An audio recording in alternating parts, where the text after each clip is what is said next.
দোকানের আশেপাশ সকল কিছুই নষ্ট হয়ে যাচ্ছে একে, একে। বেশিরভাগ আমার যে পুরাতন ব্যানারগুলো ছিল সেগুলোই নষ্ট হচ্ছে বেশি।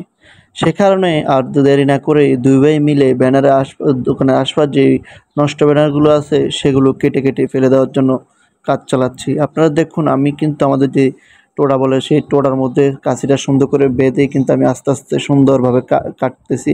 কারণ সবকিছু একটা সুন্দর পরিবেশ আছে। সেই পরিবেশটা সুন্দর করার জন্যই এই নষ্ট ব্যানারগুলো আমি ফেলে দিচ্ছি। যাতে করে আমি নতুন করে আবার ব্যানার দিতে পারি। আমার দোকানটা যেন সুন্দর হয় এবং যে ময়লাগুলো ছিল সেগুলো পরিষ্কার করার জন্য চেষ্টা করছি। কারণ দোকান সবকিছুই পরিষ্কার পরিবেশ সুন্দরটা রাখাটা আমাদের নিজেদের দায়িত্ব। দোকানের আশপাশ সবসময় পরিষ্কার রাখা তো আমাদের নিজের দায়িত্ব। সো সবাই মিলে যদি আমরা সবসময় নিজের দোকানের আশপাশ, বাড়ির আশপাশ পরিষ্কার রাখবো, নিজেদেরকে সুন্দর রাখার চেষ্টা করব যাতে করে মানুষ ভালো কিছু আপনার আমার থেকে পায় সেগুলো আমরা চেষ্টা করে রাখবো। সবাই ভালো থাকবেন। ইনশাআল্লাহ আবার দেখা হবে অন্য কোনো ভিডিওতে। আসসালামু আলাইকুম।